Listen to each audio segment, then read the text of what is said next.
A man? Only one man? But this man knows Chinese Kung Fu. Kung Fu.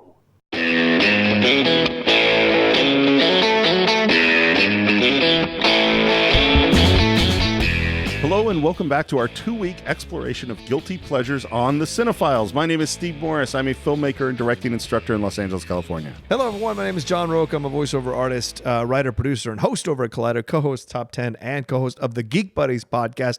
And thanks to everyone for coming back after the Zorro the Gay Blade conversation. I hope we didn't lose any of you, and you're just back on board with us. And you know what? For those of you, because I know there are people that just look at the movie title and go, interested, not interested, and you skip it. Right. I highly recommend listening. Yes. We had a great conversation. It was really funny. We actually got into some deep stuff in talking about films and guilty pleasures and why we watch them and what it does for us, and why we will accept movies that are, maybe not as high quality as others and still love them. Yeah. I just recently listened to not just one, but 2 debates on the Geek Buddies about Transformers movies.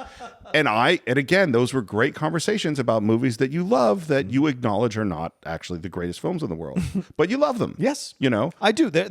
I will never tell anybody they're good films. To me, they're just fun, enjoyable, turn your brain off type movies, and for whatever reason they work for me. Well, and this is, I'm not alone. No, billions of dollars tell you that you are not alone. Exactly. Well, and the same is true with this whole era of the early 70s where we had kung fu films and blaxploitation films, the vast majority of which are not good films in the sense of Lawrence of Arabia being a good film or Citizen Kane being a good film.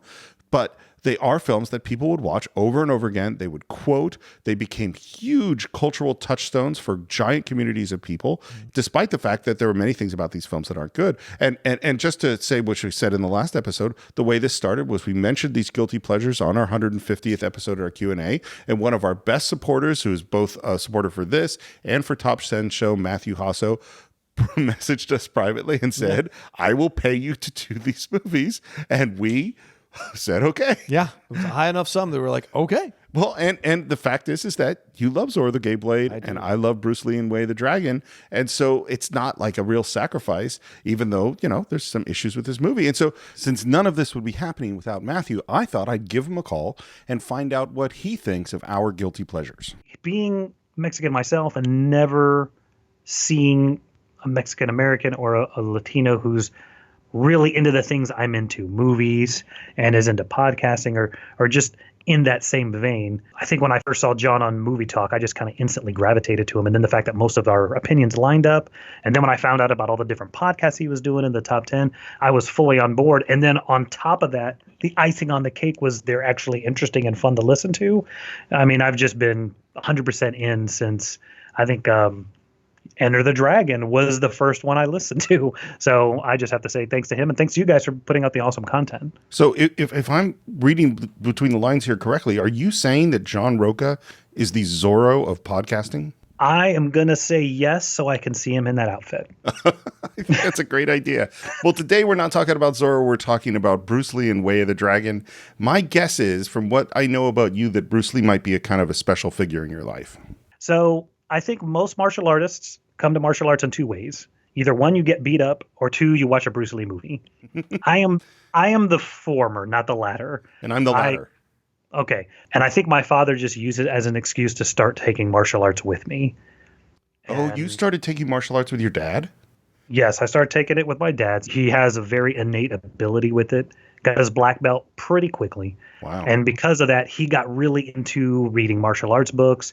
And one of those books is called Zen and the Martial Arts. And I happened to pick it up and read it. And in it, I read about this guy named Bruce Lee. And a lot of what he was saying was really cool and kind of spoke to me, even though I have to blame him for not being able to get a black belt till I was in my 40s. Why is it Bruce Lee's fault that you didn't get a black belt till your 40s?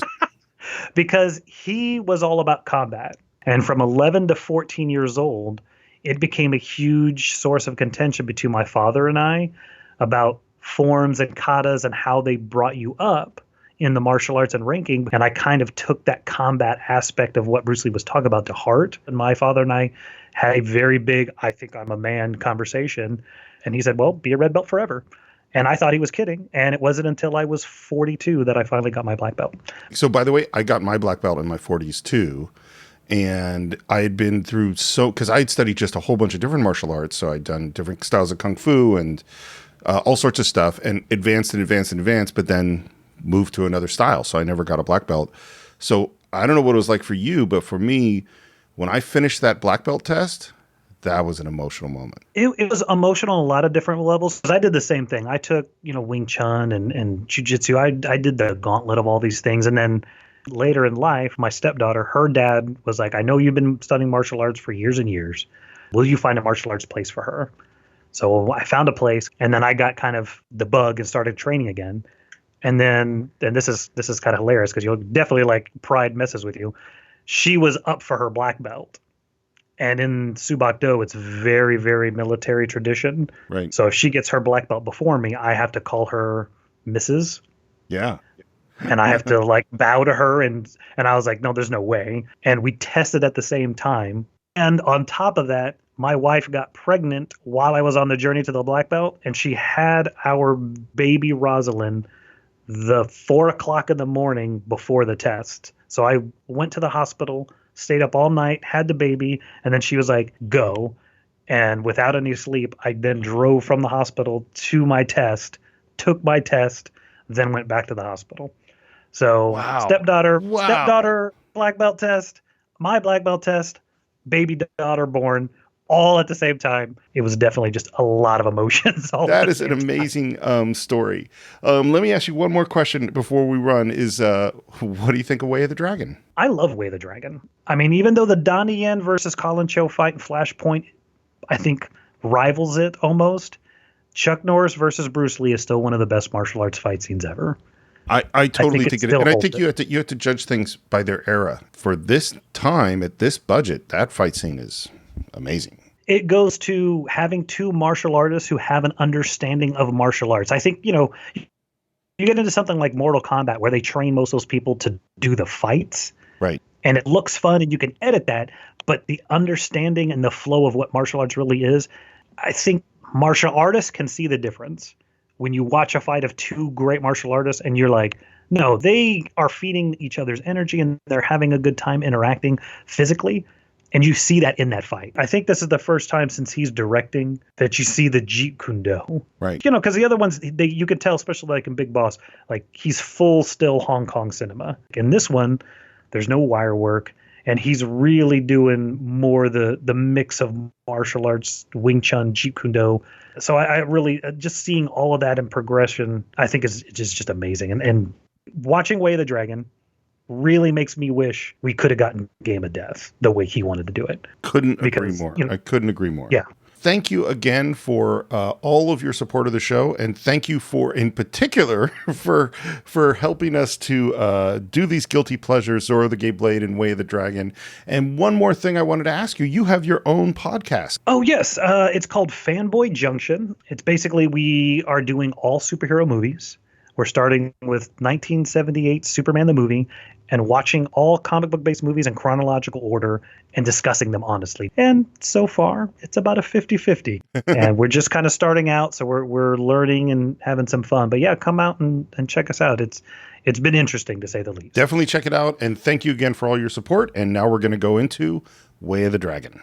So, do you remember how you first came to the Way of the Dragon? Yes. Steve Morris told me that we had to watch it for a show, and so I watched it last night before we do this recording for the first time. I had seen the fight between him and Chuck Norris many times. I think there had been clips and stuff you'd see on fighting, because they used to do compilation movies videos back then. You could watch the fight, and so the fight I always knew or saw, but I never knew about the movie itself, and never really cared to go back and see it because the fight is what was the whole point of the movie, in my opinion, at the time. But when I went back and watched it last night, certainly there's a little bit more going on in the movie that leads to that situation. And the cat thing, we're going to talk about all of that. It was going to be very interesting, but yes, last night was the first time I ever watched it fully all the way through. So if you go way, way back and listen to our Enter the Dragon episode, you will know how important it was when I first saw Bruce Lee. I was 9 years old and saw Enter the Dragon with my dad. By the end of the movie, I was standing up. It has created my lifelong love of martial arts. From that point forward, I consumed every martial arts movie, and in particular, every Bruce Lee movie I can find. And when I was a little kid, I didn't know the difference. I didn't know that he had died. I didn't know that Bruce Lee and Bruce Lee. And I was just anything that said Bruce, I was like, I'll watch it. Yeah. And of course, I watched Way of the Dragon 9, 10, 11, 12. I watched it so much. And I watched the dubbed version because that's all there was. Right. Over and over again. So even watching it with the subtitles, as I did this, last time, is I can still hear all the English dialogue in the dub voices. It's so clear in my head. And it's funny, I haven't watched this movie a ton in the last 10 years. I probably watched it once or twice, but not a lot. But I still remember it. So I don't know how many times I watched it from the ages of like 10 until 25. Wow. Dozens and dozens of times. Over Kind and of over. like me with Gay Blade. Yeah. Many times. Yeah. Yep. The thing is, I started out watching the English dub last night for the first 13 minutes. And then I was like, well, wait a minute.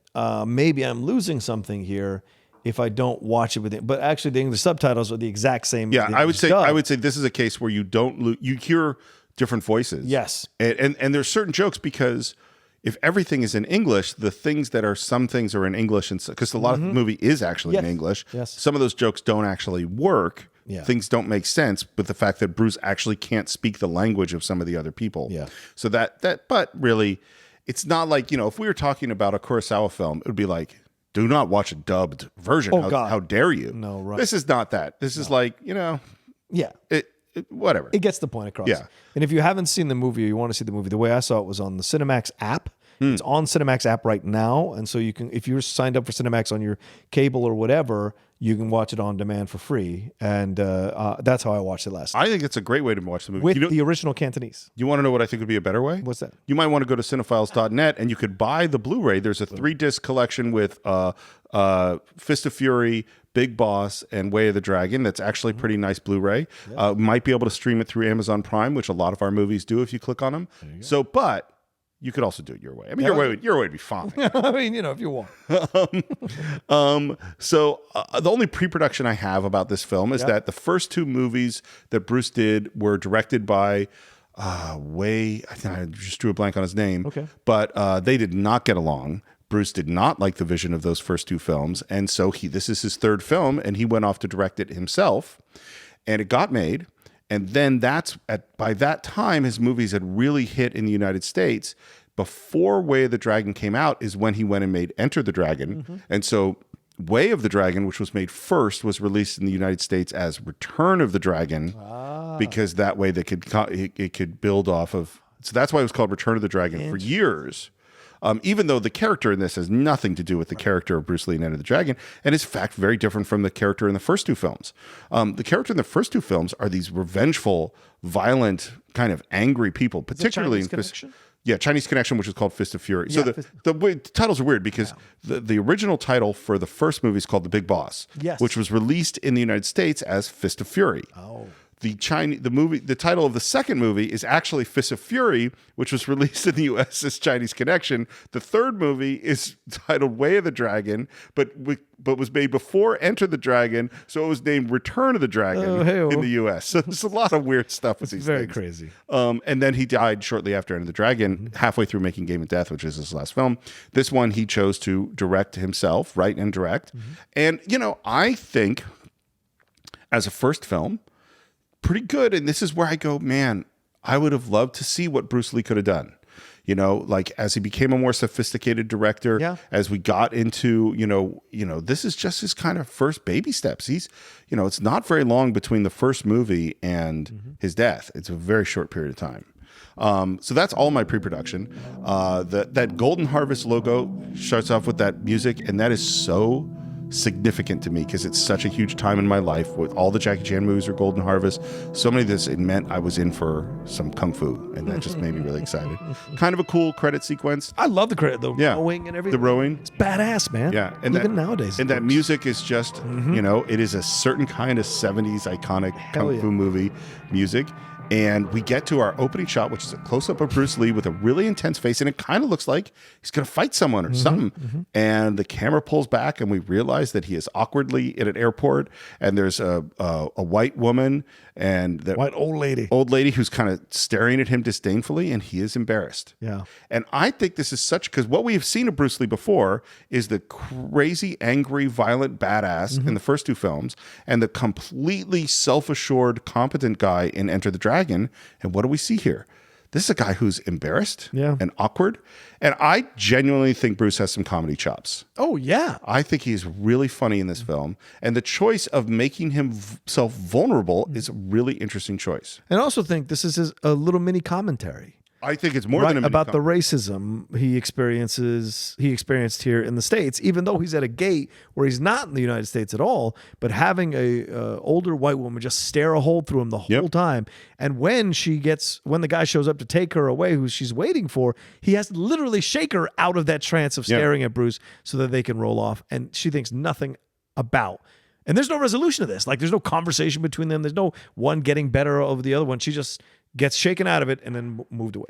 What I think is so strange, I have no idea why this movie's in Rome.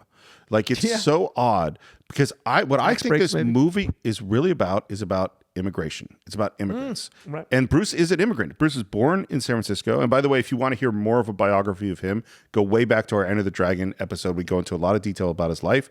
But he was born in San Francisco because his dad was part of the Chinese opera that was traveling there. Right. But then he grew up in Hong Kong until he was in his teens. And then he moved back to California and then up to Washington. And so he was an immigrant. And I think all of the stuff of language barriers and cultural barriers that he struggles with throughout the whole film, I think this is about that experience. And I think that's part of why, because this is also a East meets West movie, and the oppressive West, trying to control the East and the East fighting back. That's what this movie is about. And even though the plot is stupid, which we'll get into, like, the themes of it I actually think I like. And the next thing that happens is he's hungry. He doesn't speak the language. He can't read the language. He's trying to figure out where to go, goes into a restaurant, sits down at a table, again, embarrassed, looks at the menu, can't read it, and points to a bunch of stuff, gets nasty looks from the waitress who delivers like 5 giant bowls of soup. Because he hit them all. And she was just like, okay, you want 5 bowls of soup? That's what you'll get. And then the embarrassed moment of, I can't believe what I did. And then what you do is like, no, I meant to do that. Right. And he starts eating that soup. And again, awkwardness about paying the bill, and then walking out and his stomach is gurgling because he probably ate a bunch of things that his Chinese diet isn't really prepared for. Good point. Like there was a bunch of cream in that soup. Like dairy is not a thing in traditional Chinese food at all. Like, that is not something that. So if you'd never eaten a lot of dairy and you just ate a heavy Italian cream soup, you might have some toilet problems. And that's what we're going to get into next, as he's looking around and he sees a Chinese girl who is Nora Meow, and she is in the other 2 movies. She's in Fist of Fury and Big Boss. She's also in Return to Fist Fury, which is the first Jackie Chan movie that he does. She plays the love interest. And recently, I didn't realize she's in that one. She has a podcast in Canada. She's still around doing a radio show. She admitted to having an affair with Bruce on the set of this movie and being in love with him. I did not know that. Yeah, it's fascinating. And she's beautiful in this movie. My God. And she's looking around for someone, and she did not expect to find him because she was expecting like someone else. She needs some help. She had written to their uncle in Hong Kong. And uncle might mean that's her actual uncle. It could just mean a respected elder. Yeah. That's the way you would talk about an uncle.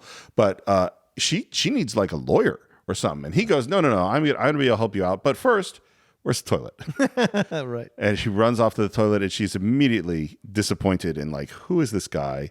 We get to her car, and he's always trying to like look like he knows what he's doing or knows what he's talking about and have a swagger about him. And he is continually wrong. Yeah. And that's what this is why I actually have more affection for this movie. Enter the Dragon is a better made movie. Sure. But I like the awkward, goofy character of Bruce in this film. I'm really drawn to him. This is probably who he really was, right? Like, yes, was he self-assured? Was he like he is in Enter the Dragon? And of course, there's a lot of conversation in books that he was, a kind of a confident, cocky guy. But that probably was all veneer to cover up this guy who always felt kind of out of place and trying to look like he knew what he was talking about and trying to be accepted overall in the whole. And to be his first film that he writes. Yeah. Like they tell you to write what you know. To write a character like this is kind of a window into how Bruce sees himself, because he's still a motherfucking badass later on in the movie. Oh, yeah. But at the beginning, he is this kind of awkward guy. Well, I think he does have all that swagger and all that stuff is true. But I think about the Bruce Lee that showed up in the United States, not speaking the language very well, and the Bruce Lee that looked at all of the American movie stars and all of that stuff and looked at the way Asians were treated in film and TV and all of the insecurity that he felt led him to want to overcome that and become who he becomes. So like I think the swaggering, arrogant, cocky, tough, self-assured Bruce Lee and the insecure immigrant who doesn't speak the language very well, trying to figure out what to do, I think they're both in there. Yep. And that's why I like this film, is that it brings those two things together.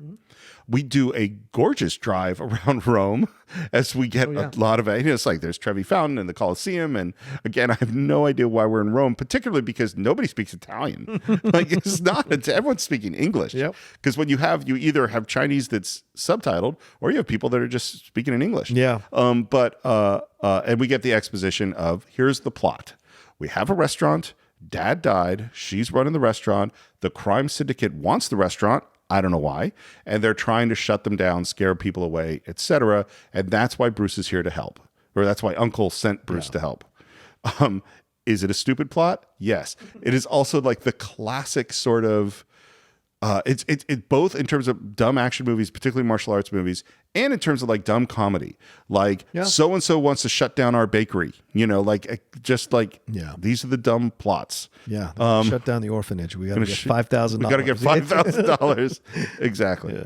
Yeah. We stop at her apartment, which is funky, late 60s, early 70s. Yeah. And she's talking still about the restaurant thing. He goes, okay, that's great. Where's the toilet? He's really good at being goofy. Yeah. And he comes back out and tries to make conversation with her, and it's all awkward, and she's continually disappointed with him. And she asks about restaurants in Hong Kong, and he goes, I don't really do that. I live in the country. I just practice kung fu. Yeah. And then he throws some punches and kicks. And man, when Bruce moves, it's just, he's so good. I have to say to you, Steve, this might be my favorite of his films in terms of his fighting. I enjoyed his fighting in this movie and in the little vignettes like this, where he does little things like that. I got the full scope of what he was able to do in this movie, more so than many of the other movies, because he's always the more seasoned fighter in just about every situation, right? Until you get to Enter the Dragon, obviously. But like in this one, when he gets the Chuck Norris fight, like it's an incredible fight. It's a great fight. But seeing him move throughout the movie, you're just like, good God Almighty! Like to see it like that, you're just like, I get it. Like, if I'd forgotten it, I remember now. Well, and I think coming off of, he was one of the things he was most unhappy with in the previous two movies. He wasn't the fight choreographer. Yeah. So and we'll get into it when we get to the fight scenes. I think there's a very specific thought process behind each of the fights. And what is it that he wants to convey? Yeah. And it's funny, fight scenes have evolved a lot. Like the fight scenes today are far more spectacular than what Bruce was doing. But I think this is, the beginning of it. And his way of thinking about fight scene is super influential on things that happen later. Yeah. And she's not impressed with you might have been impressed. Yeah, I was super impressed. Like a dude does that in my house, I'd be like, damn. But she is not impressed. And but if I need a lawyer, it doesn't help me. Yeah. She gives him like a card and a key to the apartment. And the card has the address, all of which he can't read. And he asks about money, and he says, he's got this money belt we've seen before. She's like, oh, you got to put it in the bank. So we end up at the bank, and I think this is why this is an immigrant story. You're in another country, you don't understand the culture, you're nervous about what to do with your money, you don't trust the people, and the guy is kind of physical with him in a way that it's not comfortable. Weird. Yeah. Well, and I mean, like when you go, like one of the interesting things, and I saw a study about it, where is that how far away do you talk to someone? Oh, yeah, different cultures have different distances. Yeah, good point. Some cultures, they speak very closely, which I don't like. Yeah. And it's like, but that's just normal for what that culture does. How much touching is there within a culture? Right. Some cultures, very little. Some cultures, very, very touchy. Yeah. And one of the things he's dealing with is the touchiness. And they end up at a beautiful fountain in Rome. And she's saying, no, you gotta be comfortable with people touching you. That's just the culture. And if someone touches you, that's okay. And if they look at you or smile at you, you should smile back. And while all of this is happening, there is a beautiful woman whose name is Melissa Longo, who went on to be in all sorts of somewhat exploitive films after this. She's a model. And she's looking at him and she winks. And he winks and she smiles and he smiles. And then she walks over and puts her arm around him. And of course, his friend has just been telling him, you got to, respond in kind. So he puts awkwardly his arm around her. She gets pissed and walks off. So in the version of the movie I had seen, by the way, I don't think the soup was in the version that I had seen. Oh, interesting. I don't think I think they meet at the airport and there's no restaurant thing. Yeah. This is, well, and some of it doesn't work because everybody in the dub version is speaking English. Yeah. So a lot of the language barrier jokes don't play very well That's a fair point. in a dubbed movie. Yeah. So in my version, I believe that I grew up watching over and over again, she gets mad and goes and walks off, and then we're with them later. Yeah. Maybe because it was edited for television, I didn't see where he ends up at this woman's place, and she just kind of says, stay here, and he doesn't know what to do. Right. And so what does he do? Practices some kung fu. Yeah. And again, his form is just spectacular, particularly when he does like a roundhouse kick and lifts it up slowly and holds it out there. That is real. And by the way, I don't believe this is sped up. I think when he throws those punches, this looks like normal, because some things are sped up. I don't think this is. And his jab is so fucking fast. Yeah. Like I've sparred with people. I'm not particularly fast. Back in the day, I was somewhat quick, but not fast. And I was sparred with people where it's like I just couldn't stop their jab. Yeah. Because it was so. By the time I was reacting to it, it was too late. They were just beyond my speed. And my guess is those people were half the speed that Bruce is. You know what I mean? Like what? He would just wipe you out. He's so fast. It's also brilliant to throw these things in there because it also shows you, it lays the groundwork for what you're going to see later, but it also, it's almost like a semi-audition for other parts, right? This idea that he can move this fast. He's showing you, he's almost like, and remember, he was teaching classes for this stuff as well. Sure. So he's almost showing you what you can learn if you come take a class with this guy. Remember, like, I'm sure he didn't know whether these films were going to be successful or not, or what was going to happen with this film. So to him, he's like he's laying the groundwork for other things possibly that could, like be revenue streams for him down the road or what have you. And maybe this is his way of pushing back at people who want to limit him, like we saw in the Green Hornet, where they wanted to limit his kind of fighting because it was so out there. Well, and what's so interesting to me is what is this juxtaposed with? It's juxtaposed with his most awkward and embarrassing moment. Right. Because so here's this person who in his body, in his martial arts, supremely confident. Yeah. In every other way we've seen, eating, bathroom, Yeah. money, and now this woman, he is completely embarrassed and awkward because she opens that door and she is naked because I believe, so was she a prostitute or was she? I have no idea. Or just into him? Just into it. But he didn't know that was what was going on. Nope. He just seems to have gone along with her. Yeah. And now he gets the hell out, Those were great days. Remember those days in my 20s? It's funny, there was a commentary track on the disc that I watched, not a terribly good one. And he said that he described this martial arts. Who is the person? Oh, you don't remember? Okay. Some martial arts guy. And it wasn't anyone who worked on the film. And he described the martial arts before as Bruce Lee's pre-sex warm-up. Like he knew he was going to have sex, and this is how he warmed up for the sex. I'm like, no, the whole point is I don't think he knows why he's here. Right. And then he believes that Bruce Lee had sex with her. And I'm like, no, he ran away, I think. Oh, no, I think they had sex. I think he ran away. Okay. I think he went, oh shit, this is not what I signed up for, and left. But I don't know. Well, and again, maybe we'll ask our Cine-Files to analyze this moment.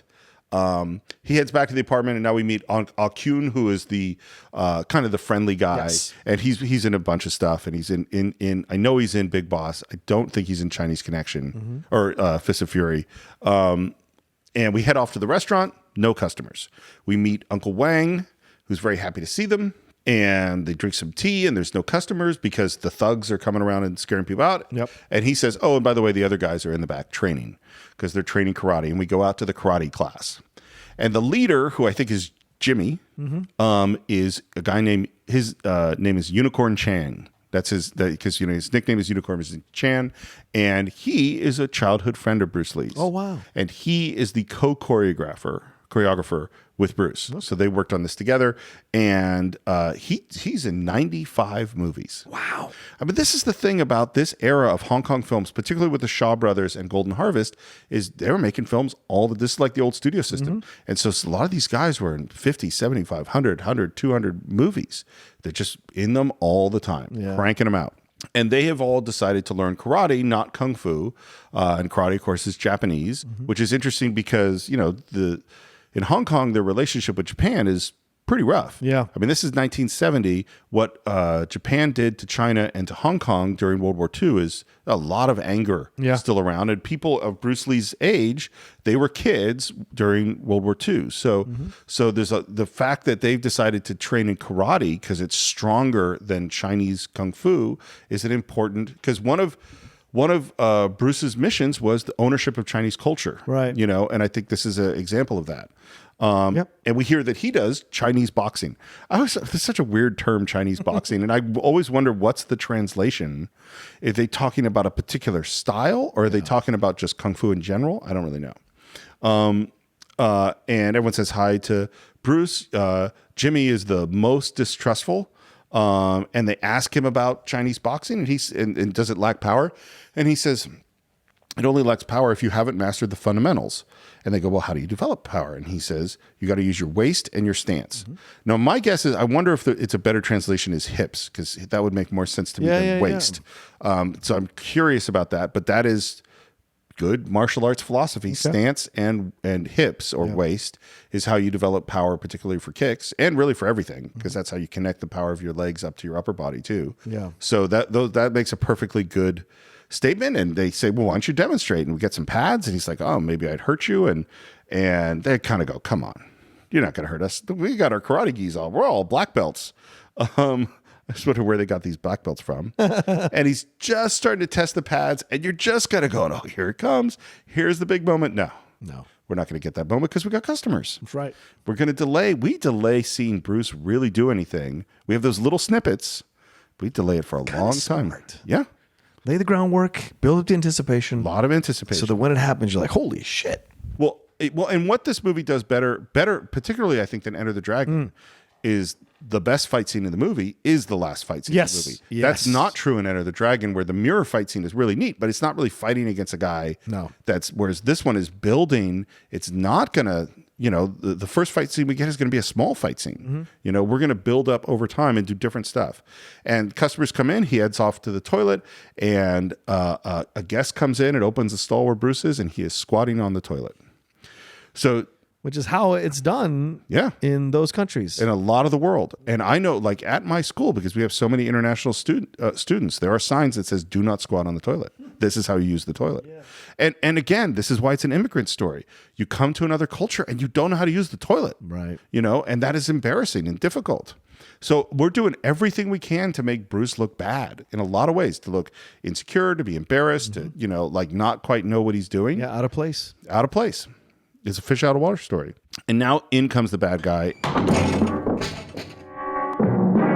who we talked about. His name is Paul Wei Ping or Wei Ping Ao. He's also in Fist of Fury. He plays a very, very campy gay character named Mr. He. He's an when he's not acting, he's an AD. He's an assistant director. He was in 126 films. Yeah. Seen him. If you watch Kung Fu movies of this era, you've seen him over and over again. Yeah. And this is a gay caricature, and it is played for laughs, and it is everything that you might expect it to be. Yeah, it's pretty horrible. Because it's interesting, because it's alluded to, it's never pronounced, right? That he's gay. But it's clear. He's in pink. He's, every cliche you can imagine, they're right. But this guy is like apparently the number one dude behind the boss. So this is an interesting position for him to have, considering the situation. But this whole, like when he randomly pulls out Bruce's belt off his gi, ties it, you're just like, and then tucks it in. You're just like, what the hell is happening here? Well, and Bruce, it also is a moment where Bruce looks like an idiot because he doesn't know that these are the bad guys yet. Yeah. And so he just is sort of responding like, oh, here's a straight, and he's been told people are different in terms of touching and stuff like that. So like, oh, okay, here's a weird thing. And of course, all the Chinese guys and the girl who is, he's here to help are all just looking at him like, ugh, you are useless and terrible. I mean, it's funny. Like, I think, I put this in the right way.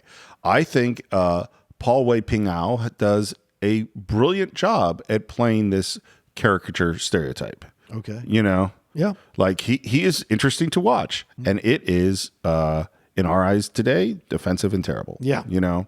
But also, this was, you know, it's so funny doing this along with Zorro the Gay Blade, because this is, to me, Zorro the Gay Blade bothers me more because it's called Zorro the Gay Blade. Right. Whereas this is like, here is a trope that is in tons and tons of movies, and yep, here it is again. Right. And it is offensive, and I don't like it. But it doesn't bother me in the same way because I'm here to watch Bruce Lee. Right. You know what I mean? But I can't defend, I mean, I have no defense of it, you know? Yeah. It is what it is. I find it more offensive because it seems useless. It seems unnecessary. Completely unnecessary. Right. Unless it's some kind of commentary on manliness. And I don't know. But I find it completely unnecessary for him to be gay because it never becomes a thing. It's never a thing. Well, He's never sleeping with a dude and he gets caught out. There's nothing about it. No, it exists purely for laughs. Yeah. I mean, it is laugh at the gay guy. That is 100% why it's there. Right. Yeah, it is. And you know, look, we're 150 something episodes of the Cine-Files in, and over again we come across those things and we go, this is what it is in the movie. We probably wouldn't do this today. We can still like the movie. Yeah. And you know, and this is what, as sophisticated watchers of film, we have to be able to separate some stuff out. Yeah. You know? I find this to be a fascinating time to watch movies and go back and watch older movies. Like I was telling you off air, I went to see the final cut of Apocalypse Now, and there's a scene where Frederick Forrest, after they've done the Playboy girls come, by the way, and that's uncomfortable. For the first time ever watching the film, I was actually uncomfortable by that because they're purposely using these women to incite these men they're trying to give them some kind of like excitement for them or thank you, but they're inciting these men to give in to their worser natures by having these women do what they're doing. And then later, Frederick Forrest has this like pull out of one of the playmates completely naked, puts it up on the ship or on the boat, and then does the blah, blah, blah sound on her breasts. And I was like uncomfortable by that. And for the first time ever, and it's just like I'm watching myself, me personally, change as I'm more aware of women speaking to me about these moments in movies that upset them, that offend them, that I find that to be, it's an organic change. I'm not forcing myself to do it. Right. I'm just more aware of it. And it's amazing what you turn a blind eye to until you're made aware of it. And the time comes for you to actually accept that. I mean, this is what we were talking about this with Gay Blade, and we're talking about this in some ways now, is that, and we talked about it off the mic too, is there were all sorts of jokes that were acceptable, and there were a lot of jokes, a lot of objectifying women jokes, whether you're watching Animal House or Caddyshack or any or Porky's or all those, was just like, you know, boobs and sex and all this stuff, and you look at them now like, oh, that maybe is a little uncomfortable. It's funny, the difference I would say with Apocalypse Now, that scene to me has always been uncomfortable. The scene with the USO show, you know, because it's not supposed to make you feel good. You know what I mean? Like it's supposed like Coppola is making you look at this weird mix of violence and sex and like, what are these women here for? And the men attack, like, and the people looking through the fence, which is always like the most powerful shot in that scene. Yeah, I mean, agreed. Where it's like, what's happening here? Yeah. But this is not the Apocalypse Now Final Cut podcast. This is the Way of the Dragon podcast. And the thugs have scared our customers away. And Bruce has not done a good job of doing anything to help. And it's later that night, and Bruce is sitting alone, and waiters are talking about, man, what if they bring guns? And karate's not going to do any good against guns, and in walks our thugs. Yeah. And I can only describe the big guy. I always call him Wolfman Jack, because it always makes me think of Wolfman Jack. Absolutely looks like Wolfman Jack. And these guys come in and they sit down and they think like, oh, these are customers. May I help you? And first guy burns a cigarette in the tablecloth and then asks for Chinese spare ribs in English. I like some Chinese spare ribs. Chinese spare ribs? This African-American guy, and he goes, oh, what do you mean Chinese spare ribs? You don't have Chinese spare ribs? And he lifts up his arm and hits him in the ribs. And we go, okay, these are some thugs and we want to fight. And Uncle goes, no, don't fight it here. Don't break up our own stuff. Right. Go outside. But by the way, incredibly smart uncle. Yeah. We've seen so many fight scenes through the years in restaurants or stores and shit. And you're like, well, how do they, it almost costs more just to pay him out than to have your stuff destroyed. And I mean, like, This movie's made for $139,000, and Wow. and they go out into the alleyway where they were doing their training. We're going to use this alleyway a bunch. I mean, they're not other than driving around beautiful Rome. Yeah. Most of this shot on sets in Hong Kong, and it's a pretty cheap film. Where do they get all these guys? Are they off bases or off military bases, or are these friends of Bruce who he trained in his classes? Some of them are friends of Bruce, I know. Okay. Like one of them is his butler, is the guy he kicks, the big sidekick that he kicks the Chinese guy into the in the demonstration. That is his butler. Okay. He knew a lot of martial arts guys. So Bob Wall, who's also in Enter the Dragon, he's also in the tall dude, tall yes. guy. So he's and the Japanese guy is a well known. But some of these thugs, I mean, there are a lot of American kind of expats living around Hong Kong. Yeah, fascinating. Like the boss apparently is just a businessman. And he met, I think Raymond Chow is the head of Golden Harvest, and they became friends. He's like, oh, why don't you come be in a movie? And he ended up being in like 50 movies.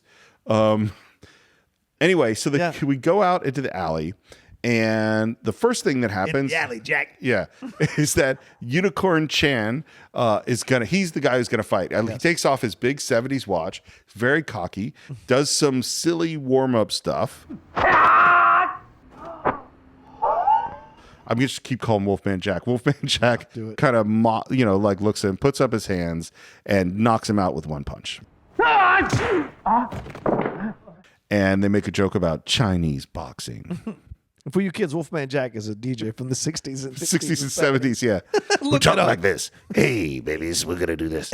But he was kind of a big guy with a beard. Yes, and he's all over the American Graffiti soundtrack if you have that as well. And by the way, because I watched this movie in like the late 70s, early 80s, that's... You kind of thought maybe it what I was. associated him with. And now one of the other guys says, I want to go. And Bruce goes, no, I'm going to go. I'll show you what Chinese boxing is. I love Ah Kun goes, Chinese boxer, and like pats him on the chest. Chinese boxer. Bruce does some, again, very pretty little warm-up movements and total disdain coming from Wolfman. And the girl, I don't remember her character name. Yeah. Nora is looking just like shakes her head because she knows this is going to go terribly. And we're 33 minutes into this movie, and we've waited a long time to see it. And of course, we know what's going to happen.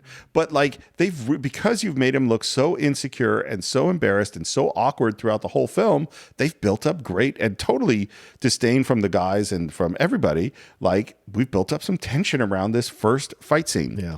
I think this is a fascinating fight scene. I actually find it really, really interesting because he does different technique and different approaches for each of these guys. Right. So the first guy, he gets in a very traditional stance, extremely traditional for Bruce, who's not actually traditional Kung Fu guy because Jeet Kune Do is a much more loose kind of thing, and does a roundhouse, which he then names, which is a classic sort of Chinese thing. He says it's dragging, asking for direction.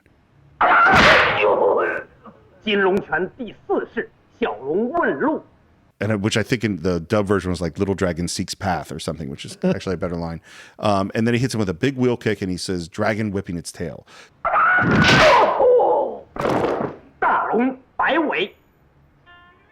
So these are like, he's saying these are traditional. You asked about Chinese boxing. I am showing you traditional forms, and that's how I take out the first guy. And there's a look from everyone like, oh, we didn't expect that because Wolfman is out. Yep. And there's a little musical sting, and our girl kind of takes a little, oh, this is kind of interesting. And then there's a tall, goofy white guy. He wants to go, but the guy who was the spare ribs guy says, no, I'm going to go in. And he goes in, and he comes in with a different technique, which is more boxing stance, kind of rolls his shoulders around, and now we get like a for the music. And Bruce looks at that and goes, oh, okay, I see what you're doing. And he goes up, totally different stance from what he had before. And now he has his hands in what I will describe as Muhammad Ali position, which has got his hands down. And because Ali always fought with his hands down, expecting that his speed would allow him to slip punches. Right. And Bruce Lee studied Muhammad Ali. He was a big fan of Muhammad Ali in the way he fought. And then he incorporated a lot of that into Jeet Kune Do. And he slips one punch and then right away traps and leg sweeps him.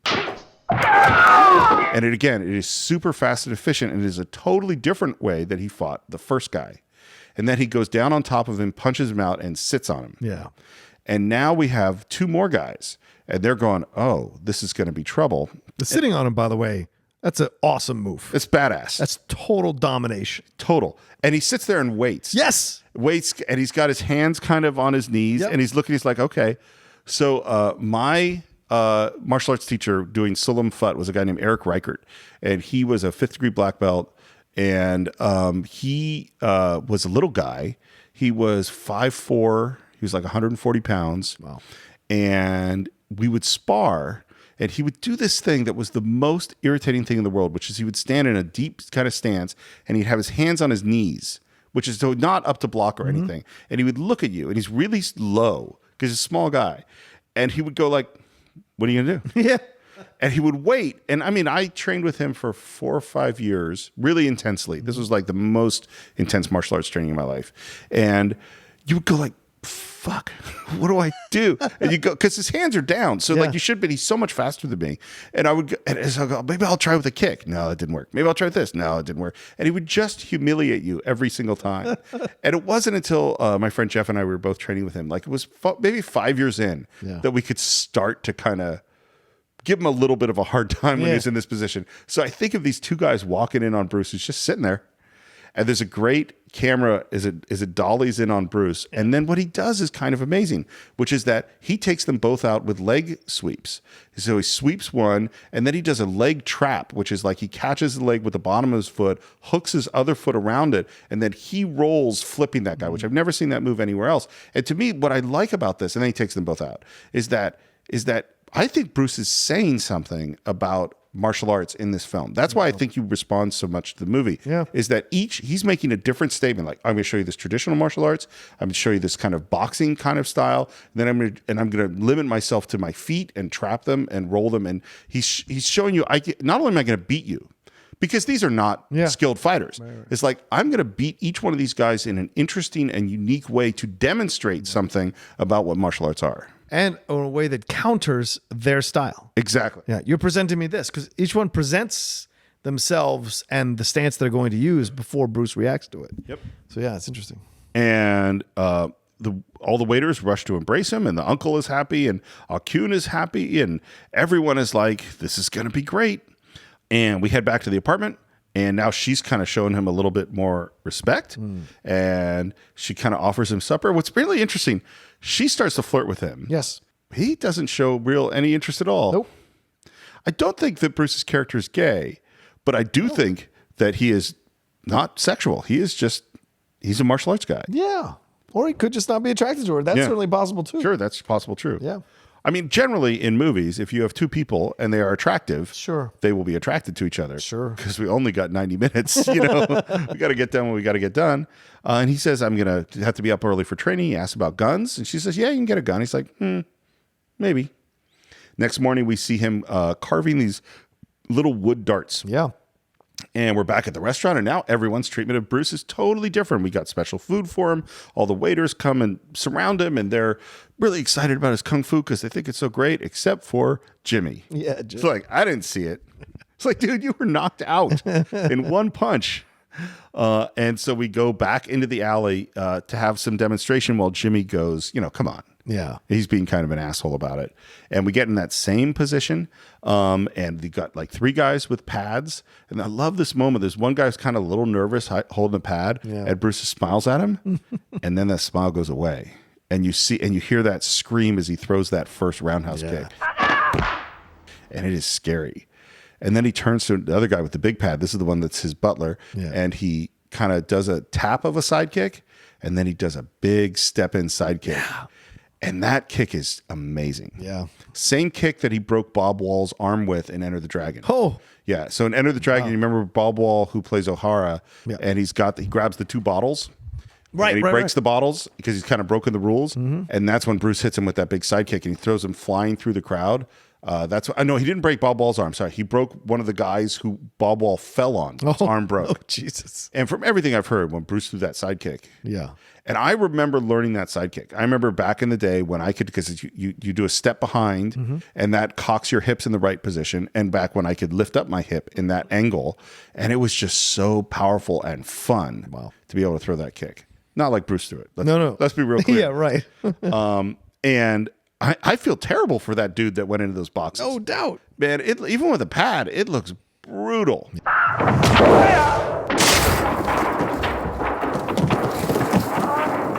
And back at the apartment, and there's a guy with a gun. Hits him with those darts he was working on. Yep. And then takes him out super, super fast, including this weird, twisty, jumpy head thing. Yeah. Very bizarre. I don't quite know what it is. Drags him outside, tosses the gun. Then he says, good night. Yeah. He's done his business. No big deal. Now we meet the big boss who really wants this. I want this restaurant. It's really important for him to have this restaurant. And it ends with, well, one guy did this to you? And they go, oh, well, he knows Kung Fu. And the boss goes, Kung Fu? Cut to Bruce's warm-up. Kung Fu.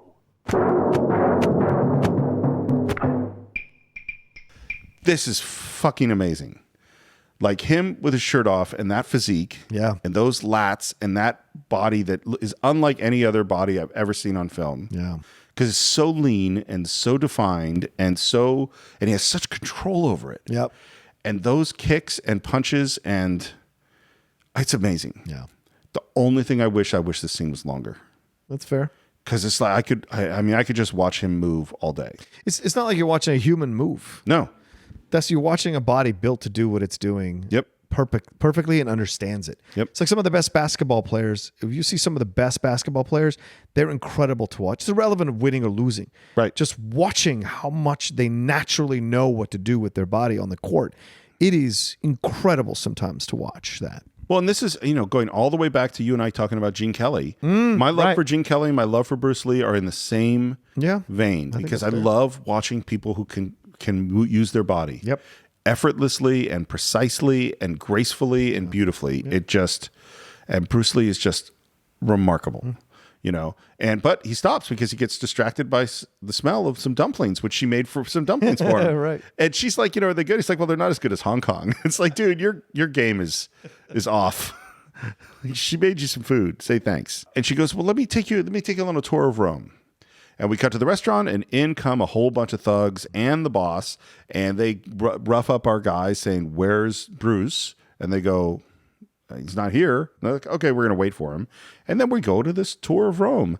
And he's so funny. Again, it's kind of, I really think Bruce is interested in the idea of immigration and different cultures and different cultures meaning, because she shows him these ruins, and he goes, oh, it's a slum. Yeah. We've got lots of these. We should build something on that.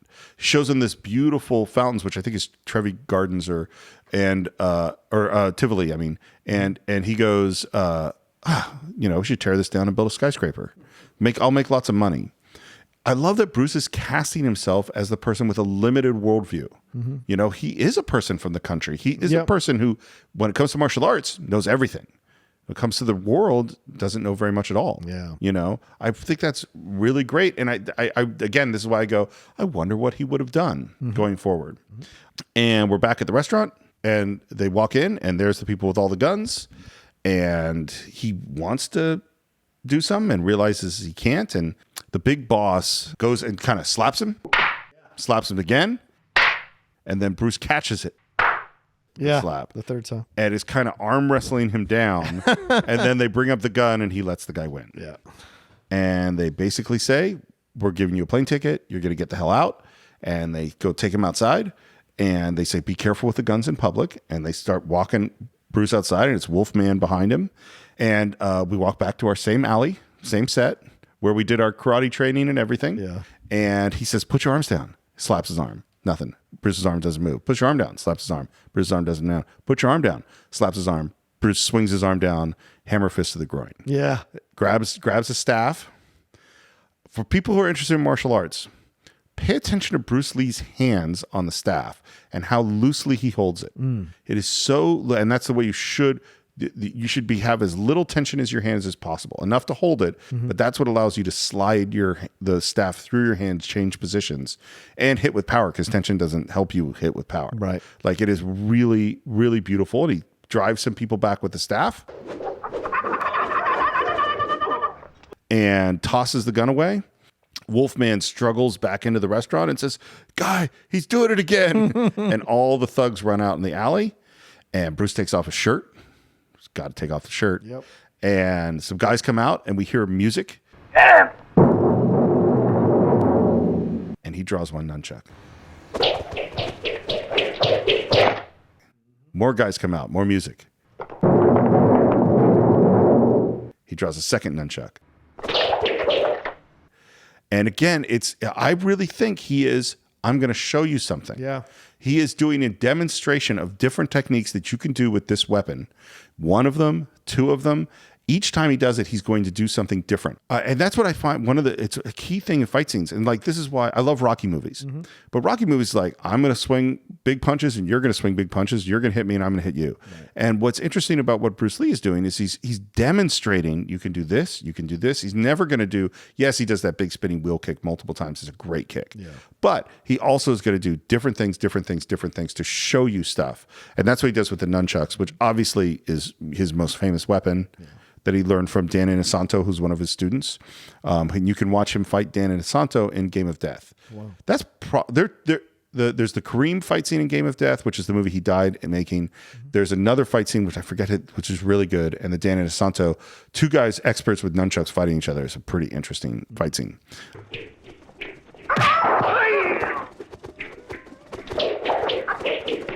So he takes out someone with one nunchuck while spinning the other.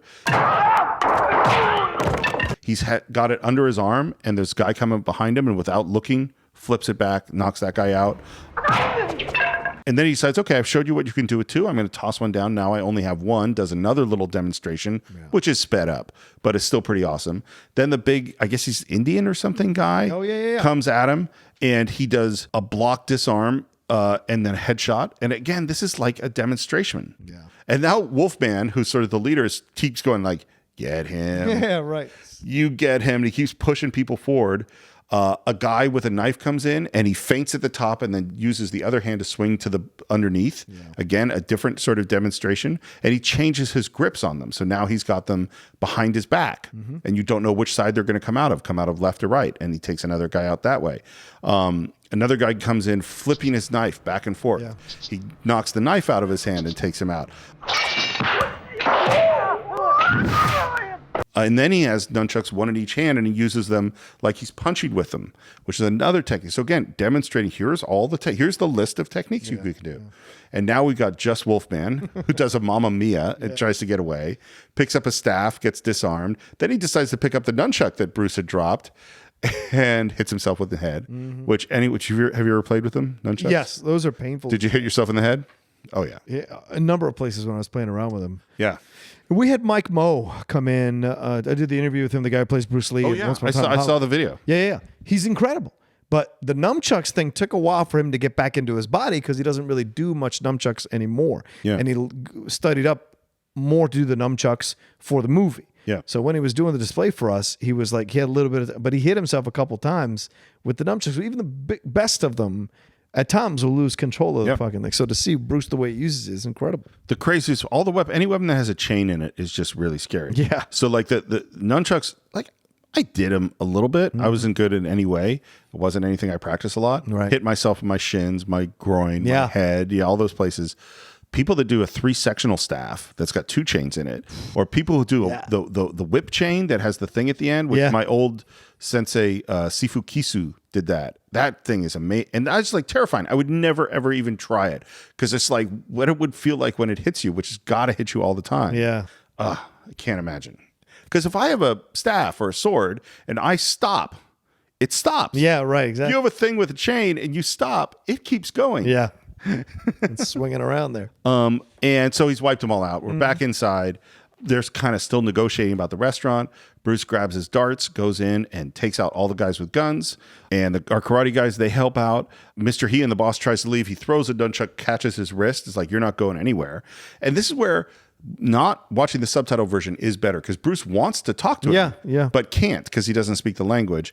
And he does this great, like, sort of feint punch and then punches him probably with 4%. Yeah. It's sort of like, I could hit you really hard, but I'm not going to. Tells Mr. He to get them all out, and the thugs all get up and exit. And now the door opens again, and Bruce gets ready to throw his kick, but no, it's customers. Yeah. Hey, I think we've done really well. I think we won. Yep. Except they get a threat that says, if Bruce doesn't get out of town right now, we're going to kill him at midnight. Yeah. We're back at the apartment. Bruce doesn't know this, but the girl knows it, and she's like, you got to get out of town. Yeah, and just we trying look to be subtle about it. yeah, and the clock is ticking, and we get to midnight, and what do we see on the rooftop across the way? Yeah. Sniper. He's getting ready to shoot him. Got those crosshairs on him. It becomes midnight, and at the last minute, Bruce moves, and they miss, and he goes across the alley to the other building to take the guy out. Yeah. It's cool. Yeah. I think Bruce did a good job of shooting this sequence in the dark and kind of the spy thrillery through the shadows thing. Yeah. It's cool. Gets to the doorway. The guy knows he's coming to the doorway. He's got his handgun out. He's aimed at the door. Bruce kind of stands there, thinks for a minute. We see the handle turn. The guy fires through the door, shoots all his ammo out. Bruce wasn't there. Comes through the door. The guy throws his gun, and then Bruce has this little dart and just hits him in the butt. Yeah. Unfortunately, he comes back to the apartment, and the girl is gone. Yeah. And we're with the bad guys, and they have her. And they're trying to force her to sign this because this restaurant, John, it's really important. Very important. Yeah. No one tells him no. Yeah. And they're like, sign this. They threaten her with a knife. She says no. And they go, look, Bruce is dead. He's not going to come to help you. And then they hear like a whistle. And there's Bruce, and there's the waiters. And they send and of course, Bruce with those darts, man. Yeah. He could take your hand right out. He takes care of business. Yeah. He's like Deadeye or He's something. like James Coburn. Yeah. Magnificent Seven. Totally. Faster than the gun. I would bet cash money that he loved James Coburn from Magnificent Seven. And of course, he knew James Coburn. Yes. That's one of his students. Yes. Man, that's just mean. That's good. I like him. I love him. Yeah. And now what does Bruce do in this fight scene? He lets the other guys fight. Yeah.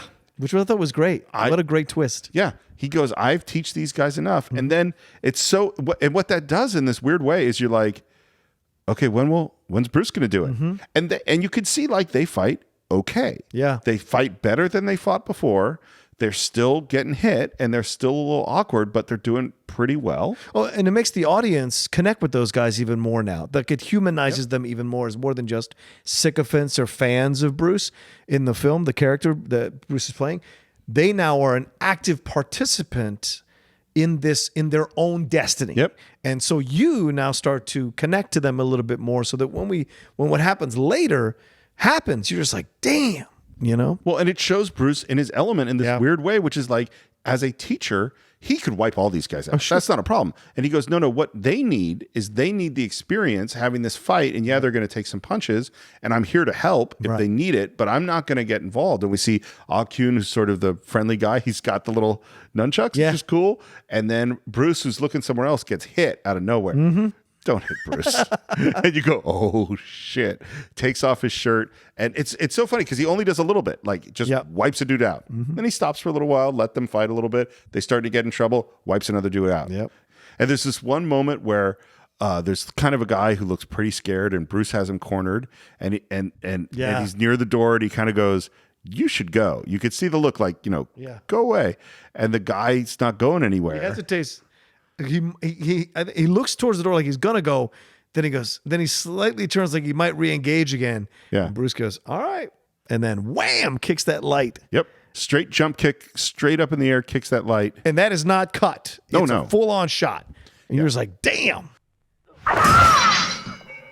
And the guy goes, okay, I'll go. Yeah, I'll see you. So what's funny about this is actually not an homage, but a reference, which is that Bruce had these early American TV appearances other than the Green Hornet. Right. There's a TV show called Marlowe, which had James Garner. And to intimidate James Garner, Bruce Lee did this exact jump kick into a light. Wow.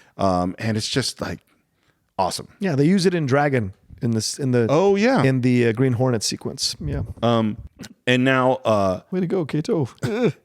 oh, that's right. And now we've gotten rid of all the guys. He faces up with the boss. Mr. He drops his knife. I love, by the way, too, he does a little shoulder bump to get him into the chair. But Bruce can't speak the language. Yeah. And so he points at him, waves his finger, cracks his knuckles. No one is more intimidating when cracking their knuckles than Bruce Lee. Agreed. You're just like, holy shit. And there's sort of a nod of like, we understand the implied threat. And this is much better in the subtitled version. Because when he can speak English, all this isn't so cool. Yeah, it doesn't feel as tough. The Mr. He and the boss are now alone. And he's like, what are we going to do? And Mr. He says, there's a saying, do unto others as you would have them do unto you. Boss does not get it. Mr. He is ahead of him for most of the movie. And he's like, well, I know a great Japanese martial artist and I know a great European martial artist, but they might not, work together because they come from different styles. Yeah. Money will buy cooperation. If money is not a problem, then I suggest we must call America for Colt. Is this called good? Is Colt good? Huh. He is America's best. And then he picks up, and he goes, okay, do it. He picks up the phone and he tries to call give me America. America. And they don't understand him. Yes, America. Eventually, we do get to Colt. Yeah. It's a New Year's celebration. Everybody's really happy. We're celebrating. We think we've all won. And in comes Mr. He and says, hey, boss wants to talk. I want to meet you at this restaurant. And they go, okay, let's do that. Uncle Wang in particular goes, we should really do this. Now, what reason would we ever have to trust these guys? This is where, the plot is stupid. Yeah. But okay. And then we cut to an airplane. And we hear the dramatic music as Chuck Norris, John, gets off the airplane.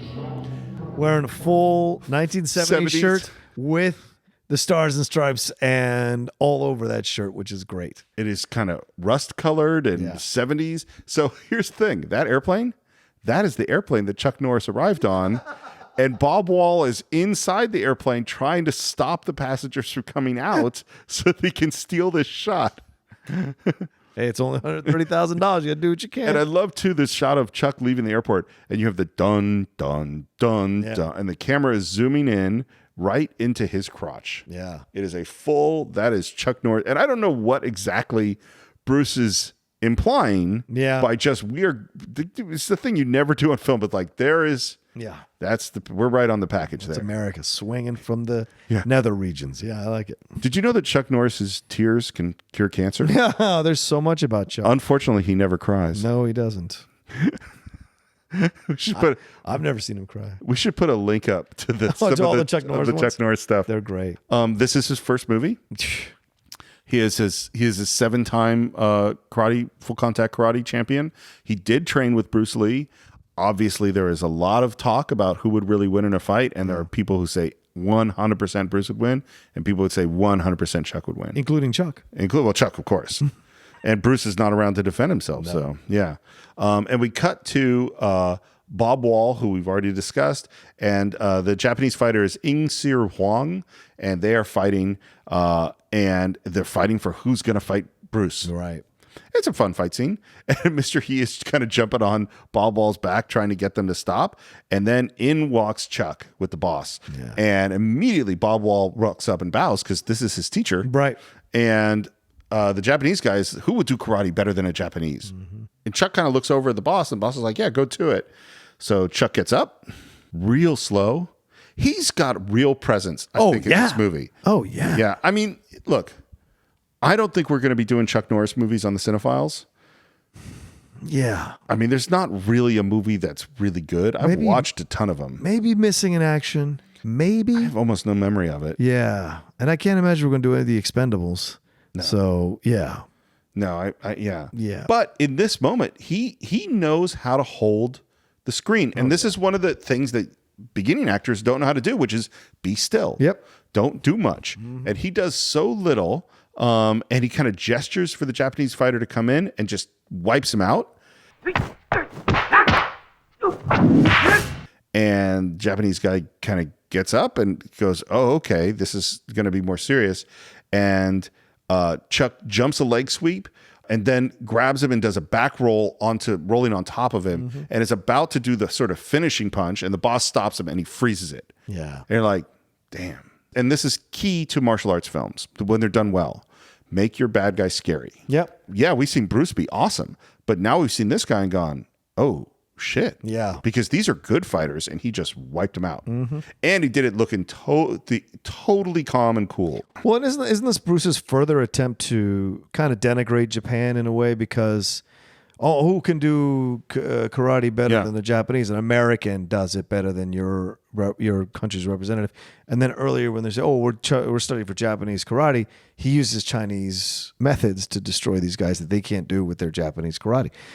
I think he spoke about how much he didn't like that the Japanese would like make fun of the Chinese and look down on the Chinese. So it was his way of fighting back at it. Yeah, I mean, I don't know if I'd use the word denigrate so much as I would use is that he wants to exemplify the Chinese. You know, it's more because But he's putting down the Japanese. It can be read that way. oh, totally. I'm not arguing the point. Okay. Bruce Lee wants to kind of shatter traditional ways of Okay. thinking about Fair. things Fair. because he was interested in Japanese. He's interested in jiu-jitsu. He's interested in karate. He's interested in American boxing. He's interested in all that stuff. Right. But he also doesn't think anybody owns it. Right. You know, like him teaching to, Right. you know, because he taught to American students, which the Chinese didn't like because that wasn't traditionally the way to do it. Yeah. You know, I mean, one of his big things was I want to show this stuff to the world. So we figured out that everything's, you know, set up and Mr. He goes to the restaurant and there's our guys. And he goes, oh, yeah, I'm sorry, the boss couldn't come here, but why don't you get in the car and we'll drive you out to meet him somewhere else? Sure. good. Sounds Let's do good. that. Let's Sounds do that. great. We drive out to this area that is in Hong Kong, which is supposed to be the Italian countryside. And they get out of the car and we point, and there are two guys in karate gis. I don't know, just wearing your karate gi everywhere you go. It's really Seems funny. random. And we get some zooms, a lot of zoom lenses being used. Yeah. They walk up and Bruce is ready to go fight him. And the guys go, no, we'll fight him. Yeah. And they run up and fight the Japanese guy and they do okay. Yeah. The Japanese fighter is clearly way better than both of them, but three of them ganging up on them at one time can kind of do okay. And when they get into trouble, Bruce does the same thing, which is he gets involved, and that's when Bob Wall notices Bruce Lee. Yeah. And he goes, "Are you Tong Long?" And Bruce says yes, and Bob attacks. Yeah. And I love there's a great sort of jam he does of jamming Bob's attack with a sidekick that's really cool and fast. And the Japanese guy asks if Jimmy is Tong Long. No, that's not who it is. Bruce does that perfect low roundhouse to high roundhouse feint. Yeah, that is so fast. Even in these little scenes, he's Yeah. fantastic. Yeah. He just dances around beautifully. And then this weird kind of reverse armbar into a kick that, again, I could see like where this is where he's starting to study jiu-jitsu and all these other things. This is why there are people that say that Bruce Lee is the father of MMA. Yeah. You In know? the most recent UFC game, he is a person you can play in the Oh, really? octagon, in the octagon. Oh, that's awesome. It's awesome. And he just overwhelms Bob Wall. Mm-hmm. And the Japanese guy's taking some hits, but still, you know, beating the other guys. And then there's this Bob. There's a moment where Bob Wall, you see the look on his face where he's like, oh, I think the look is sort of like, this is like fighting Chuck. You know, Yeah. I am outmatched. I can't. So he goes, I'm going to put everything I have into this flurry of attacks, which Bruce defends, grab him by the legs, lifts him up, throws him down on his back, and then drives a punch right into the groin. And you have that out. And now Huang turns around and sees Bruce, asks if he's Tong Long. And then there's just they're really far away and suddenly they're right next to each other Yeah. edit that doesn't make any sense. And they really, I think, emphasize Bruce's speed and power here. And just like how far beyond, because, okay, we saw Chuck take out this guy. Now we have to see Bruce take out this guy. They take it out in a very different way, but we're like, oh, I see. So Bruce is at the Chuck level. Yeah. Kind of wipes him out. He's so intimate with this fight. Yeah.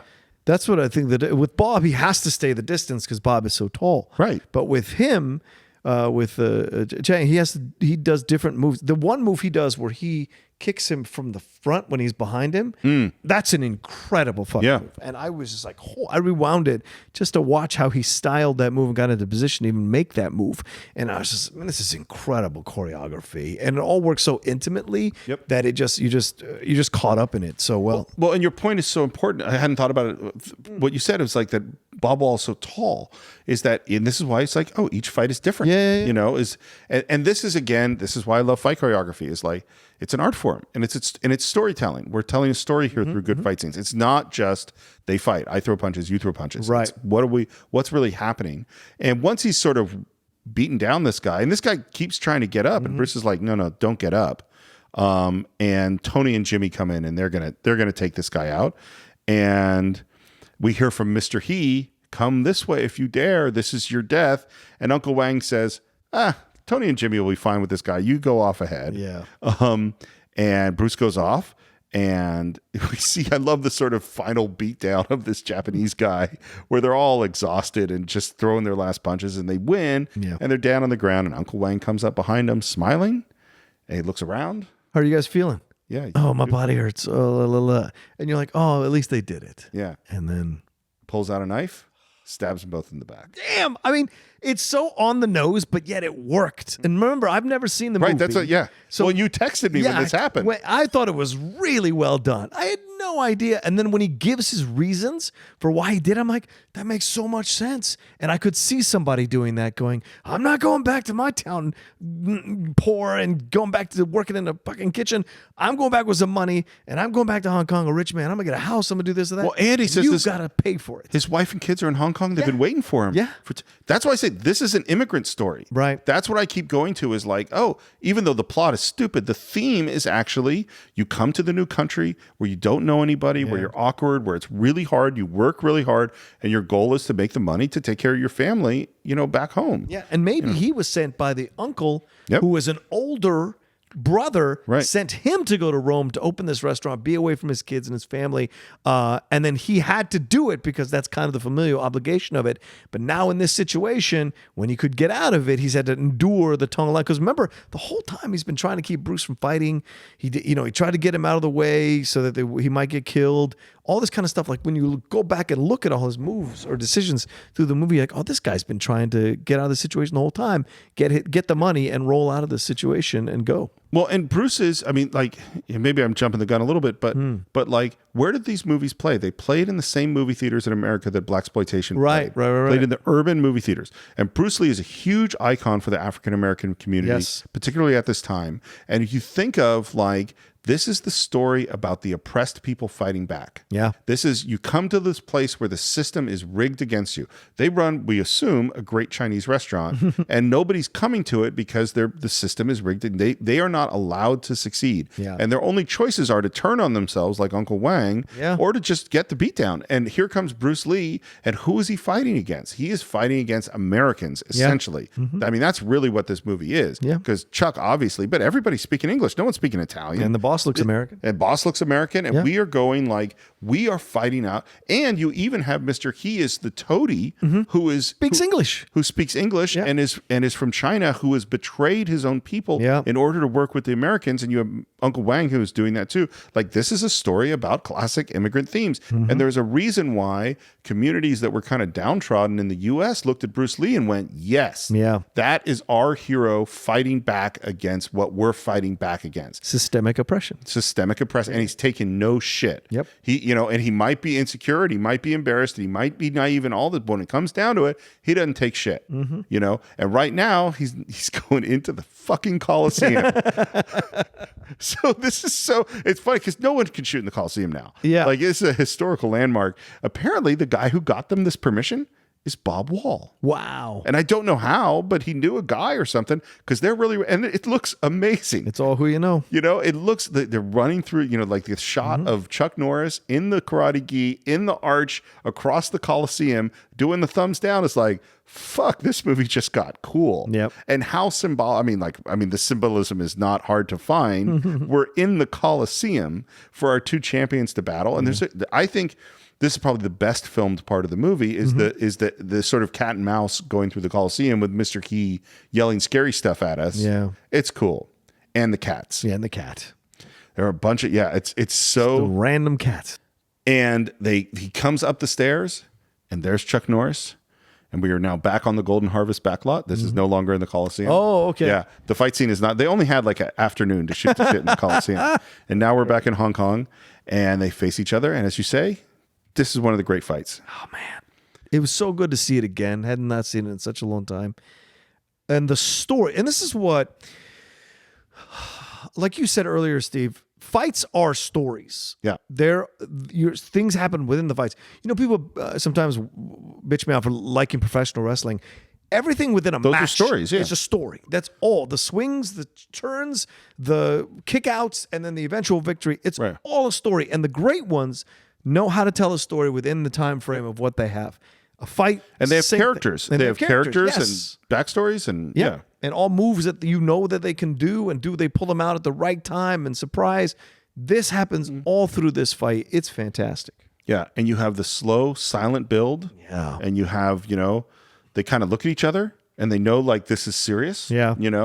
And I love that they both sort of turn their backs on each other. Yeah. Like, no, we're going to treat it's like the Man in Black at Inigo Montoya. It's like, no, you sit, Yeah. Like we're not going to rush this thing. Mm-hmm. And Chuck takes off his gi. He is hairy. Yeah, he is hairy. He's a really hairy dude. And we see him start to warm up. Yeah. And we see Bruce They warm start up before a fight. Yeah. It's mind blowing. And, we see some of those stretches, and I love the intercutting with the cats. Mm-hmm. I mean, it is a weird choice. It is a weird choice. It is a weird choice, but it's also like, that's a director. Yeah. You know what I mean? Bruce made a decision that we're going to do this thing. And the shot that sells it for me is the cat does its arched back stretch, and then you cut to Bruce popping his fucking shoulder blades out in this weird arched back stretch. And you're like, oh, all right, I'm in.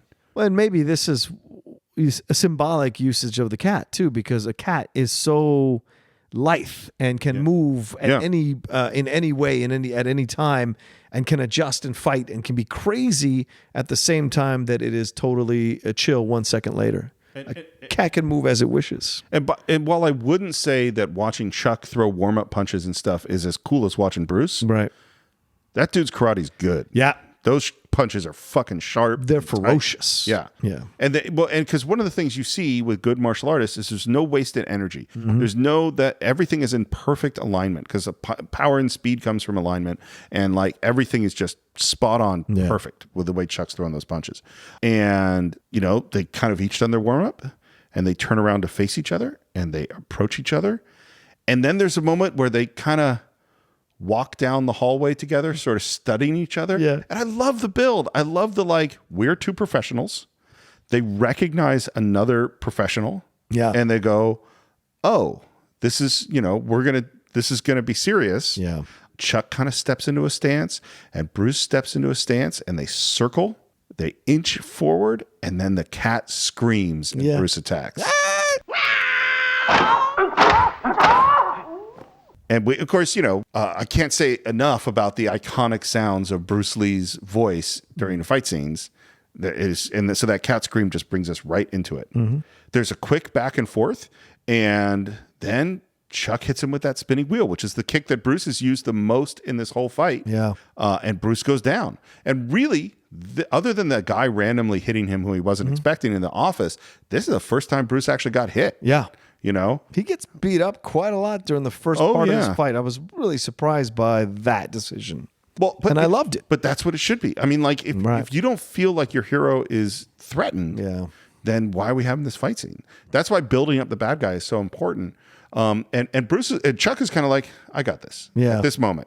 And Bruce gets up, and he goes in, and he just gets pounded. Yeah. Yeah. Multiple punches and elbows, ending in a big shoulder throw. And he's about to come down on top of him and take him out, and Bruce blocks and grabs onto a big tuft of chest hair. Yeah. This great reaction from Chuck, and he pulls it away, and then Bruce stands up and blows that tuft of chest hair out of his hand. And that's where Bruce is the ultimate and cool. Oh, yeah. He is cool as shit. But again, Bruce goes into attack, and again, Chuck stuns him with multiple kicks, punches. This is the most brutal one. And he goes down, and what does he get? That finger wag from Chuck. Like, nope. And Bruce sits up. He's bruised. He's hurt. Yeah. And there is an evolution in this moment. He goes, what I'm doing is not working. Yeah. I have to make a change, I goes back like what Bruce says about the big fight that he lost where he abandoned traditional techniques is that I was too slow. I was too locked into traditional things. And that is the origin of Jeet Kune Do. And I think that this moment in this fight scene is like the parallel to that. Yeah. Is he goes, oh, I have to do something else. And he starts to dance, Right. And when he starts to dance, that music starts.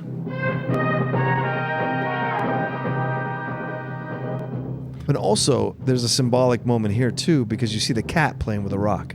Yep. Which is like a cat playing. 100%. Right. It gives you a little taste of what's going to happen next. And now Bruce is ducking and evading.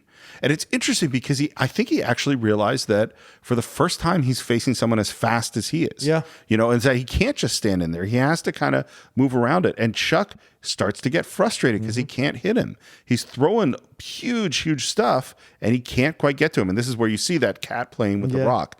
And now we are in Chuck's POV and we get to see Bruce attacking, and the speed of that coming at you is like, oh shit. And Chuck is starting to get a little worried. And he looks at Bruce and he looks down at his feet that are dancing. Yeah. And there's multiple attacks and nobody hits anybody. Yeah. And then Bruce hits a roundhouse to the face. And then a spinning wheel kick. And now Bruce is the guy with multiple roundhouse kicks going up the body, and Chuck goes down. And again, it's this conversation. Like, this is kind of what Chuck did to him before. And he gets up, shakes it off. He launches a series of punches, including a beautiful spinning back fist. And still no good. Bruce blocks them all and then jams Chuck at the shin. And this is something, he does this multiple times in the fight. Have you ever had a good shot to the shin? Oh, yeah. You kidding? Yeah. So sparring, I remember when I realized that, because sparring, even if you're doing point sparring, that doesn't mean you're not actually hitting someone's legs hard. And a real solid technique is you just brutalize the shin, because it makes you super reluctant to throw that kick, and that leg starts to get numb and you get real tentative until you get to a point where your shins actually are numbed out and they don't hurt anymore. I used to have Eric, the same guy I was training with, we had kick the tree days. So we would just sit and kick a tree on our shins. Oh my God. Not super hard. Right. But that's old school training. I'll tell you, there was a certain point where it didn't hurt when people kicked me in the shin because I killed all those nerve endings. Bad Jesus. It's not true anymore. I'm an old fat guy now, but there was a time, but yeah. And he says that's what Bruce does to Chuck, is he jams that shin, and he does it multiple times. And then he goes for the same shin, and Chuck defends and of course gets the roundhouse kick to the face, because that's the danger. Right. My shin hurts. I don't want you to hit there. So I'm thinking there, and then roundhouse to the face. And now Chuck's shook up. He's starting to get scared. Attacks, Bruce defends. Again, the jam to the shin. Chuck taking multiple shots. And Chuck manages to block a lot, but stuff is still getting in. And then Chuck has to evolve. Yeah. And he starts to dance. And we get the two of them dancing. It's not a criticism of the fight. I wish this went on longer. Yeah. Like, that's where I'm like, I wish there was more of an even moment again. But there really isn't, because now Bruce just wipes him out.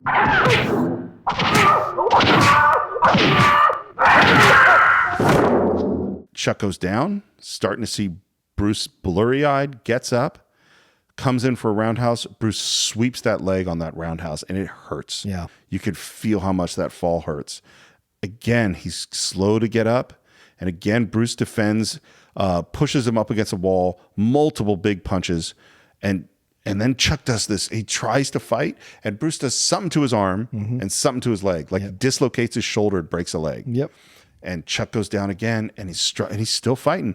And this is where this turn happens in the fight. I feel bad for him now. Yeah. I don't want Chuck Norris to die. And I think this is why Chuck agreed to do it. Because, if you're going to be losing a fight to Bruce Lee on film is probably cool. But then again, the pride, the ego of you being, he's like, okay, as long as I go out on my shield, I'll do this thing. Yeah. And so to have him hobble back up. Because he ain't going to quit. No, he's not going to quit. And he tries and it kind of falls backwards. And then he goes, and Bruce is like saying to him, like with his eyes, he said, don't do it. I don't want to make me do this. I don't want to kill you. Yeah, I don't want to kill you. Because I really do think he's going, I got nothing against you. Yeah, I respect you as an adversary. You fought your best. Like, boom. You're not the guy that's fighting me. Right. You're just we're the same. Yeah. And but Chuck won't quit. And then we have these zooms on the beat. Yeah.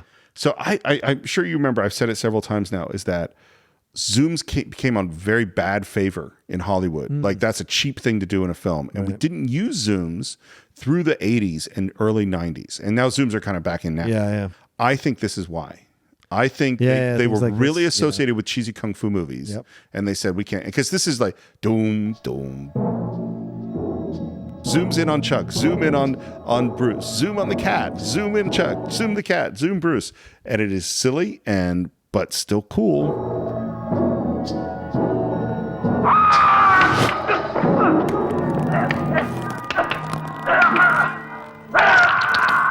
And he breaks his neck in a guillotine, so you get to see an old, MMA move. It's like way back with Bruce Lee. Yeah. And then he lowers Chuck down and he goes to get dressed. And then he has this thought. and he goes to get the gi and the black belt and covers the body of his honored adversary. Yep. It's a great, great moment. Yep. Comes back outside again, out to the Hong Kong countryside, doubling as the Italian countryside, and there finds Jimmy and Tommy dead, and Uncle Wang, who is pretending like who cuts himself to make it look like he's okay, like he's not a bad guy.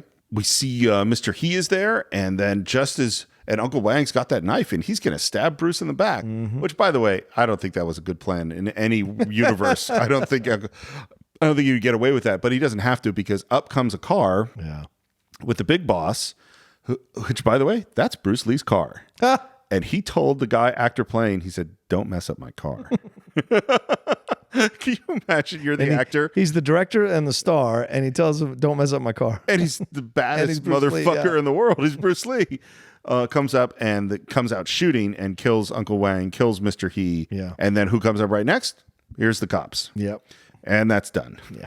They arrest him. It's a pretty weird, how's Bruce going to explain the dead dude in the Coliseum? We don't really dwell on really exactly how this all worked out. And we cut to a cemetery, and there's some goodbyes, and Bruce is getting called away, and there's kind of a moment with the girl. Behind him.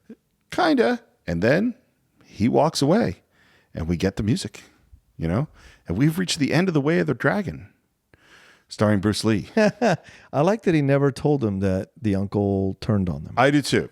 I think there's something great in that. Like, even in that moment, he's still a noble guy. Well, he doesn't necessarily know. Well, he sees him with the knife behind him, and then he gets shot. So, but he doesn't necessarily know that he stabbed the other two guys. Right, he does not know that. Yeah, it's kind of an odd, unsettling ending, And it's funny how the movie is very comedic and light up until the uncle stabs the guys in the back in the battle with Chuck, and we're like, fuck, some heavy shit happened. Yeah. And we're kind of just moving on. Yeah. Obviously, it's a huge hit. Unfortunately, Bruce Lee dies soon after this. End of the Dragon's already come out. I think he died when this was being released. Wow. Because that's when, in the middle of Game of Death. And, in terms of fight scenes, in terms of cultural significance, this has huge significance. Is this a great film?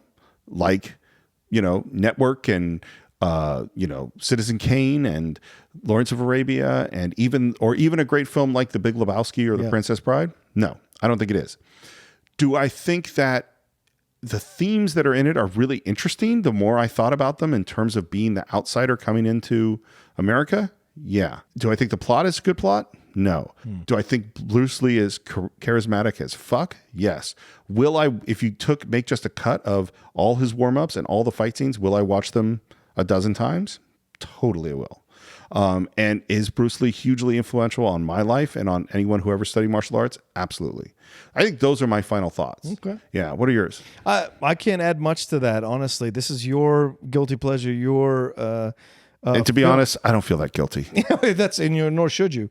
My final thought is this: if you haven't seen this movie, treat yourself to some incredible martial arts from Bruce Lee. Yeah, ignore the plot and all that kind of stuff. It's not what it's about. It's more about discovering the man in this movie. That the reason why Bruce Lee was such a national phenomenon, international phenomenon, was because of his humor, his comedy, and his incredible ability as a fighter and also as an actor. I would say throughout the whole movie, there's not one unbelievable second that Bruce is on screen doing what he's doing. He's very in command in every scene that he's in. And when you get to that final fight, trust me, everything has been worth it to be in that, to watch that final fight between two incredible masters of their craft going at each other. And obviously, Chuck must have had some kind of input in the choreography with Bruce. So you see what they're able to do together. And I loved it. So that's the reason to see it. So that's what we think of The Way of the Dragon. Of course, we always want to hear what you think, and we want to hear what you think about our slight divergence into some more guilty pleasures for the last couple of weeks. We will be back with some more serious movies and some older movies. We've definitely taken some flack on people wrote to us and said, "Don't you guys do old movies anymore? What's going on with the Cine-Files?" And you're absolutely right. We've kind of been in more recent movies lately, and we definitely want to do some older ones as well. And of course, we'd love you to subscribe to the show on iTunes or YouTube or anywhere else you get them. Leave a review on iTunes. Leave comments on YouTube. If you want to support the show, you can do so on Patreon at patreon.com/thecine-files. Maybe you have a movie that you would like us to do. Well, you just have to pledge some money and we'll put it on our list. And if you want to buy Way of the Dragon or any other movie we've ever reviewed, you can do it at cinephiles.net. You can also stream things through Amazon Prime there. If you're a Prime member, a lot of the movies we have up there are free to stream. So we recommend that. And as always, you can reach me on Twitter at SRMorris, on Instagram at SRMorris1, and John can be reached at The Roca Says on Twitter and on Instagram. And hey, for any of you who haven't heard about the Geek Buddies, we'd love it if you gave it a chance. Listen to some of those episodes over there on iTunes. And of course, keep supporting the Top 10 if you do so. And I think that's it for this week. We will see you next time on the Cine-Files.